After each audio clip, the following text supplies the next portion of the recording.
Order of the day, number 1. Passports Amendment Bill number 2, third reading.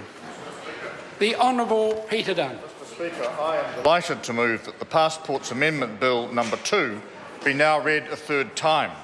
Mr Speaker, this bill makes a number of important policy amendments to the Passports Act 1992. The most significant change, and the one that has attracted the most public attention and been welcomed by all sides of this House, is of course the increase in the adult passport validity period from 5 years to 10 years. That longer validity period will benefit adult New Zealand travellers who will need to renew their passports less often. And also the fee for one 10-year passport will be substantially less than the fee for two 5-year passports. This change alone has made the Passports Amendment Bill number 2 a very popular bill. Mr Speaker, I also believe that the increase in the validity period of the refugee travel document from 2 years to 5 years is a change that will benefit a small but important group of New Zealand residents, and I am pleased that this change was also welcomed by other members of the House during earlier stages of the passage of this bill. Mr Speaker, this bill was introduced into the House on the 15th of June this year and referred to the Government Administration Committee on the 18th of June. The committee reported back to the House on the 24th of August, and the bill has proceeded swiftly through its remaining stages. The commencement clause in the bill, which was amended by the committee, brings the changes to the validity periods into effect on the 30th of November 2015. This is only a short time away, and individuals will soon start to benefit from these changes. The members of this House who have contributed to debates on this bill, including the members of the Government Administration Committee, have quite rightly noted that the passport validity period was reduced to 5 years in 2005 for security reasons. I therefore want to reiterate that considerations around security were foremost in my mind before making the decision to increase the passport validity period.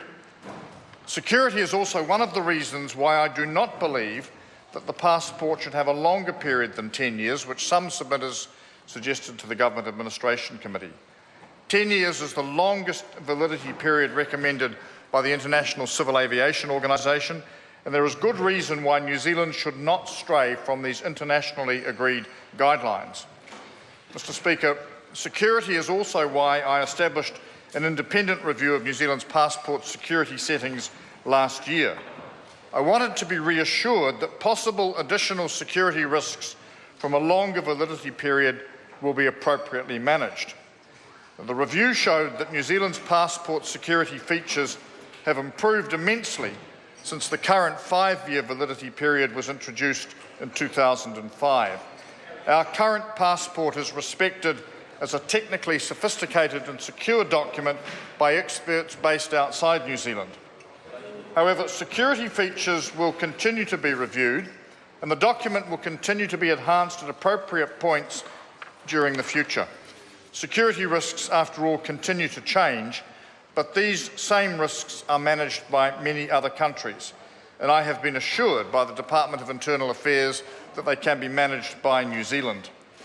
Mr Speaker, some members have also raised a concern about changes in the bill which provide that passports do not need to be returned to the department in order to be cancelled when a replacement passport is applied for.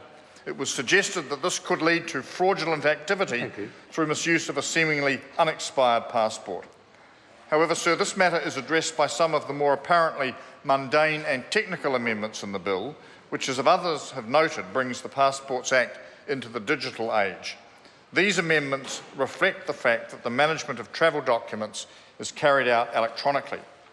So once a passport is cancelled on the New Zealand Travel Document Database, it cannot be used for travel from New Zealand, as this information is shared with border authorities.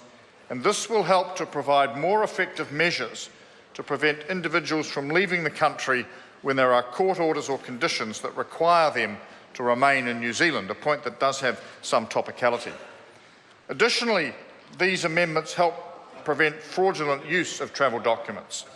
For example, if someone tries to use a cancelled passport to open a bank account or to support a financial transaction, checks made with the Department of Internal Affairs through its Identity Confirmation Service will now show that the passport is no longer valid. So, Mr. Speaker, to conclude, I would like to acknowledge those individuals who took time to make submissions on the bill, also the members of the Government Administration Committee for their efforts in considering the bill in a very short period of time and for the decisions that they reached. Mr. Speaker, the passing of this bill will make the Passports Act more fit for purpose in an age when individuals wish to travel frequently and easily, and where travel through the borders needs to be managed quickly and effectively. These changes will do so in a way that does not threaten the international reputation of our existing and trusted passport, but which extends the convenience of its life to New Zealanders who enjoy the privilege of travelling. So, Mr. Speaker, I commend the Passports Amendment number 2 bill to the House. The question is that the motion be agreed to.